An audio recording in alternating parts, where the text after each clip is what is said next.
Welcome to the Explainer. So glad you're here. Today, we're diving into a literal microscopic battle happening inside of you right this very second, acid-base homeostasis. We're going to explore exactly how our bodies maintain this incredibly delicate, essential chemical balance against seemingly impossible odds. It's an absolute masterclass in biological engineering, and I can't wait to unpack it with you. Think about this for a second. Just by keeping you alive, through burning carbs, breaking down fats, and processing amino acids, your normal metabolism pumps out a massive amount of toxic exhaust. We're talking 50 to 100 millimoles of highly reactive hydrogen ions every single day. If left unchecked, that daily acid dump would be totally lethal. So how on earth do you survive your own biology? Well, you survive because your body is absolutely ruthless about guarding one very specific window, a blood pH between 7.35 and 7.45. It is completely non-negotiable. Why? Because the enzymes catalyzing the reactions that keep us alive demand perfectly stable pH to function. Any real deviation and the machinery of life literally grinds to a halt. Our bodies naturally have a much greater tendency to slip into acidosis, so our defenses, well, they have to be ironclad. Here's our roadmap for this explainer. First, the acid-base problem. Second, blood buffers. Third, the lungs. Fourth, the kidneys. And finally, the backup buffer systems. Let's get right into it. Part 1. The acid-base problem. So our main tactic to fight off this influx of protons is buffering. It's basically a brilliant chemical bait and switch. You take a strong, highly reactive acid and chemically replace it with a weak one. This effectively ties up those free-floating hydrogen ions, temporarily saving our cellular enzymes from total acid destruction. And the math behind this magic? That's the Henderson-Hasselbalch equation. I know, it looks a bit intimidating at first glance, but honestly, it's just the mathematical rulebook for our body's most important extracellular buffer, the bicarbonate buffer system. It calculates pH based on the pKa, which is 6.1 here, plus the ratio of bicarbonate base to carbon dioxide acid. That 0.03 is just the solubility coefficient of CO2. But the cool thing? This single equation physically links our blood plasma, our lungs, and our kidneys. The lungs and the kidneys are the ultimate dual regulators. They work in tandem to manipulate the exact variables in that formula. The lungs control the denominator, meaning the carbon dioxide, while the kidneys manage the numerator, the plasma bicarbonate. Together, they're playing the long game to achieve immediate buffering and, ultimately, the permanent elimination of excess acid from your system. Moving on to part 2. First defense, blood buffers. When acid hits your bloodstream, the reaction is practically instantaneous. Inside your red blood cells, during gas exchange, you've got this enzyme called carbonic anhydrase. It's an absolute game changer. As oxygen is released, CO2 diffuses into the cell, where carbonic anhydrase instantly catalyzes a reaction, turning CO2 and water into carbonic acid. That acid splits into bicarbonate and a hydrogen ion. The toxic hydrogen is safely trapped right there by the hemoglobin, while the new bicarbonate diffuses out into the plasma, acting like a chemical sponge.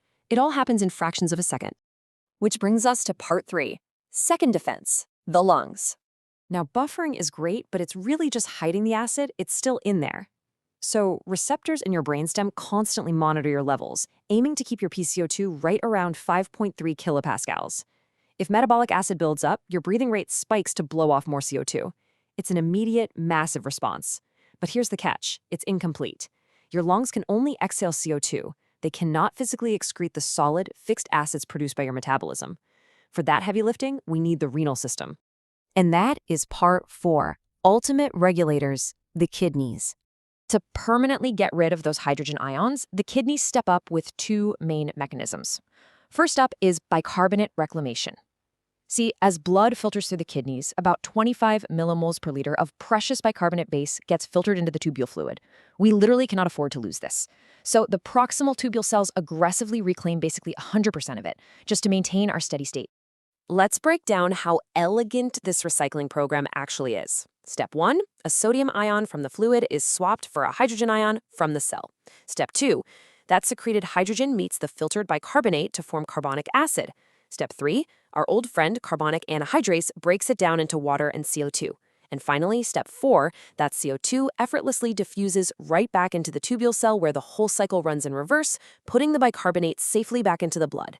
But keep in mind, this just maintains the baseline. There's no net loss of acid from the body here. So, what happens when reclamation just isn't enough and we're actively tipping into acidosis?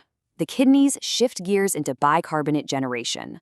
The chemistry relies on those same enzyme reactions, but this time, the CO2 is derived directly from cellular reactions inside the tubule cell itself. When the generated hydrogen ion is pumped out, there's no filtered bicarbonate waiting to rescue it. It gets permanently excreted while a brand new molecule of bicarbonate is generated and pushed into the blood. This is our primary definitive fix for acidosis.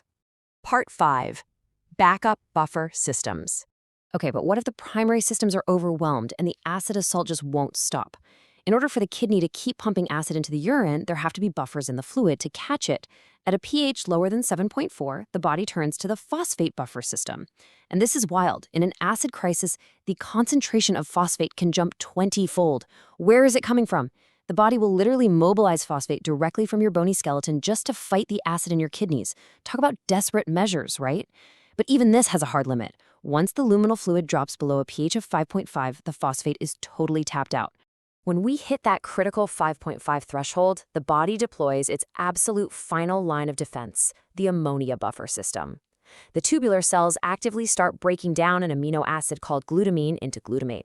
This releases ammonia, which diffuses into the urine, traps the free acid, and forms ammonium chloride to safely flush it away. Meanwhile, the leftover glutamate is channeled into making glucose, constantly driving the reaction forward so we can keep surviving the threat. Which leaves us with a pretty wild thought to end on.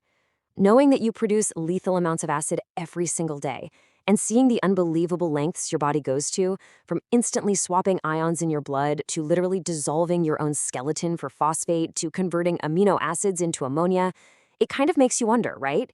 Is every single breath you take and every drop of urine you make just a desperate, highly calculated mathematical move by your biology to prevent total chemical chaos? Think about that next time you take a deep breath. Thanks for joining me for this explainer. Keep learning, stay curious, and I'll catch you next time.